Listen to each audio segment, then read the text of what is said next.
Bonjour à tous, donc dans cette vidéo je vous propose l'exercice 4 du groupement 2 2018 CRPE, exercice moi je trouve plutôt difficile.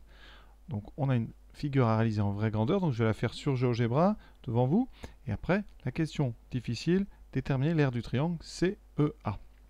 Donc on est parti, on va considérer un triangle ABE qui est rectangle en E, et on a deux côtés, AE et AB. Et avant de passer sur GeoGebra, je vais calculer tout de suite BE, parce qu'on va en avoir besoin plus tard. Ici, on a un triangle rectangle en E. On a deux côtés. L'hypoténuse, qui vaut 13, et le côté AE. Donc on peut, avec Pythagore, calculer BE. Alors, je vais le faire tout de suite. Donc, on précise évidemment dans quel triangle on travaille. Il n'y en a qu'un, là, il n'y a pas d'ambiguïté pour l'instant. Dans ABE, rectangle en E, d'après le théorème de Pythagore, on essaie de bien rédiger toujours, d'après le théorème de Pythagore, eh bien on sait que la somme des côtés au carré, B au carré plus AE au carré, vaut AB carré. Ça veut dire que notre inconnu BE carré plus AE carré, donc AE carré ça fait 5 au carré, ça vaut donc 13 au carré. Donc je pars à gauche ici, B au carré plus 25 vaut donc 169, B au carré vaut donc 169 moins 25, ce qui donne 144. On a un côté dont le carré vaut 144, donc BE vaut la racine de 144 qui est 12. Donc BE vaut 12. On vérifiera en traçant qu'on a bien obtenu 12. Donc on est parti pour notre tracé. Alors voici donc GeoGebra. Alors ici, j'ai donc ABE, triangle rectangle en E. AE égale 5. Je vais vraiment prendre dans l'ordre. Alors je vais tracer un segment de longueur 5. Ça on peut très bien. Voilà, AE, longueur 5. Voici mon segment. Alors je vais renommer tout de suite ici. Donc renommer ça, ça sera notre point E. Très important. Ici, je vais enlever. Non, c'est pas la peine de mettre des petites lettres. Voilà. Alors maintenant, on va tracer donc ici d'abord la droite perpendiculaire à E pour avoir l'angle droit de notre triangle. Donc ici, perpendiculaire, voilà. Parfait. Maintenant, je vais ici, eh bien, essayer de trouver le point B. Et je veux donc A, B qui vaut 13. Alors là, vous prenez un compas, vous faites un cercle de centre A. Alors pardon, c'est pas ce cercle-là qu'il faut que je fasse. Pardon, il faut cercle rayon, voilà. Centre A, rayon 13. Ça c'est vous avec votre compas. Alors c'est beaucoup trop haut sur ma feuille, donc je vais être obligé un petit peu de soit de baisser. Est-ce que ça va rentrer? Voilà. Bon, en grandeur réelle, vous sur une feuille ça rentre. Moi j'ai un petit peu de mal, donc on va peut-être grandir la fenêtre. Voilà, pour l'instant ça va passer. Donc votre point ici, A, B, E. Donc là-haut, on a le point B. Voilà. Exactement. J'ai plus qu'à relier tout ça pour avoir déjà mon triangle. Donc A, voilà, maintenant je vais enlever tout ce qui ne m'intéresse pas, pour l'instant que ça soit bien net. Donc le cercle ici ne m'intéresse plus, la perpendiculaire non plus. Par contre, j'ai besoin du segment qui relie B à E. Voilà, voilà mon triangle. A, B, E. Alors on peut vérifier la longueur ici si vous voulez. Donc propriété de ce segment. Ici on peut indiquer la valeur, il me donnera sa longueur comme ça. On a bien 12, donc pour l'instant on est parfait. Alors, si vous voulez, on peut mettre les longueurs qui s'affichent. Ça, c'est-à-dire qu'il faut afficher une étiquette, et comme étiquette, vous devez mettre ici la valeur. Donc voilà, on a bien 13, 12, et à E, on va lui mettre donc l'étiquette, donc valeur. Donc voilà mon triangle, hein, A, B, E, rectangle en E, AE vaut bien 5, AB vaut 13, donc on est, bon, maintenant on a plein de perpendiculaires à faire. Alors la droite BE et la droite perpendiculaire à B passant par A. Donc je vais faire la perpendiculaire à AB passant par A. Donc j'indique la droite. La voici. Ça, vous faites ça avec une équerre, vous faites glisser avec votre règle. Et on doit faire l'intersection de BE avec cette droite. Donc BE, il va falloir que je la trace. Donc ici, je vais prolonger la droite, donc le segment BE. Donc voilà. Ici, je vais enlever ce petit truc. Voilà. Cette intersection, là, elle m'intéresse, c'est le point C. Voilà, C. Ensuite, on doit faire maintenant la droite AE et l'intersection de la perpendiculaire à AC passant par C. Donc on va tracer la perpendiculaire à AC.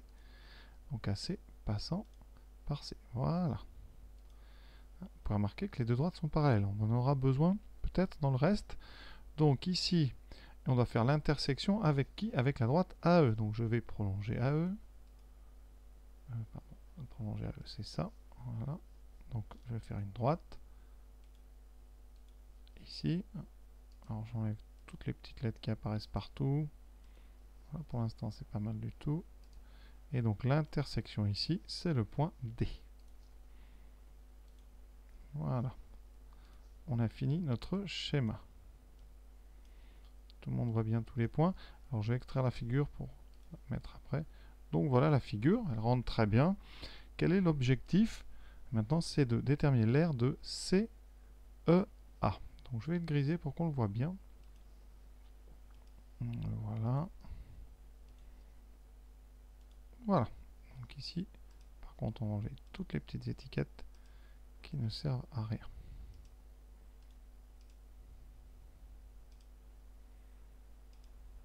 Il y en a un qui ne veut pas venir, c'est C1. Voilà, parfait. On est prêt pour la question 2. Donc voilà la figure en vraie grandeur. Alors cette question 2, je pense que vous avez dû être assez nombreux à ne pas réussir. C'est très difficile parce que dans le triangle CEA, on n'a aucune longueur à part AE.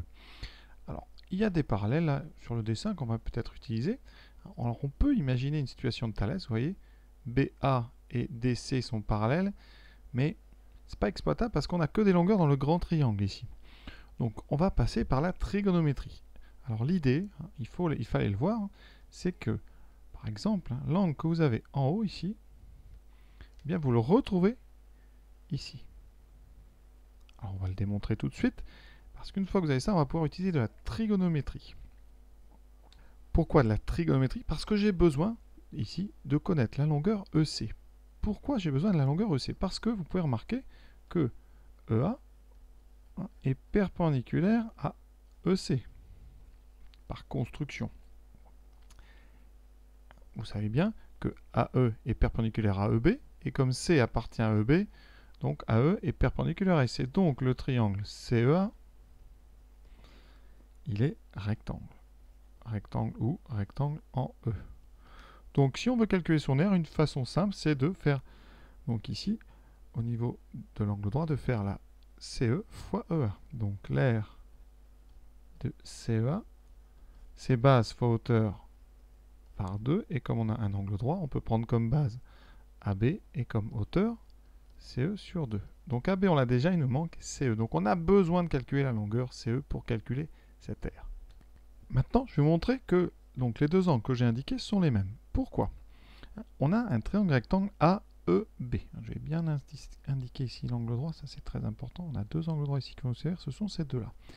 Dans ce triangle, eh bien, on sait bien que la somme des trois fait 180 degrés. Donc, l'angle EBA, il vaut donc 90 degrés, moins l'angle qui est en A, EAB. On dit que ces deux angles, d'ailleurs, sont complémentaires. Alors, il existe un troisième angle droit qu'on va utiliser, l'angle droit qui est ici entre AB et AC. Par construction, on sait que AB est perpendiculaire à AC. Donc, on a un autre angle droit. D'accord? Alors, cet angle droit, c'est l'angle CAB. CAB, il vaut 90 degrés. Mais il vaut aussi l'angle CAE, celui qui a deux traits là, plus l'angle EAB. Ça veut dire que, donc, mon angle CAE, il vaut donc 90 degrés moins EAB. Et ça, c'est exactement la formule que j'ai écrite au-dessus là. Ça, c'est l'angle EBA. Donc, on a bien nos deux angles. Je vais réinsister ici, celui du haut et celui-ci qui sont les mêmes. Par conséquent, eh bien, ils vont avoir des propriétés communes, c'est-à-dire la même tangente, par exemple. Pourquoi je parle de tangente? Parce que dans EAC, si je veux trouver CE, je connais l'angle CAE. En tout cas, c'est lui qui m'intéresse. Et je connais le côté AE. Donc, il me faudrait le côté opposé. Donc, je vais prendre la tangente de l'angle CAE. Cette tangente, elle vaut côté opposé, donc CE, sur côté adjacent, sur AE. Ça fait CE, donc ça fait CE, c'est celui que je cherche, divisé par 5. Alors, ça, vous pouvez vous dire, je ne suis pas plus avancé. Mais si, parce que cette tangente de CAE, on peut la trouver autrement. Or, la tangente de CAE, puisque c'est le même angle, c'est aussi la tangente de EBA, c'est-à-dire l'angle qui est en haut. Et la tangente de BA dans le triangle EAB, c'est côté opposé, donc à E, divisé par côté adjacent, donc BE. Et ça, on les connaît les deux, ça fait 5 sur 12. Et grâce à ça, on va pouvoir trouver CE. Ouais. Donc, CE sur 5 vaut 5 sur 12. Petit produit en croix. CE vaut donc 5 fois 5, 25 sur 12. On vient de trouver la longueur CE. On a donc la hauteur de notre triangle. Et donc, l'aire de CEA vaut donc AB, ça fait 5, fois CE, 25 sur 12, divisé par 2. On va mettre ça sous une forme un petit peu meilleure. Ça fera donc 5 fois 25 sur 12 fois 1,5. Quand on divise par 2, on multiplie par 1,5. Les multiplications, donc en haut on a 5 fois 25, donc 125, et en bas on a 2 fois 12, 24. Alors on avait tout mis pour l'instant en centimètres, donc ça ce sont des centimètres carrés. Alors 125 sur 24, vous voyez, ça fait à peu près 5, on n'est pas loin, parce que 24 fois 5, ça fait 120. À la calculatrice, donc on doit arrondir au dixième de millimètre carré, donc on a 5,208, etc. Donc si on arrondit au dixième de millimètre carré, alors là, attention. On va donc écrire pour l'instant notre résultat en entier, donc 5,208, 3, 3, etc. Et on veut arrondir au dixième de millimètre carré. Donc combien est-ce qu'on doit garder de chiffres à pas virgule? Alors, je vous rappelle qu'un centimètre carré, c'est 100 mm carrés. Quand on est sur des aires, c'est par 2, par paquet de 2.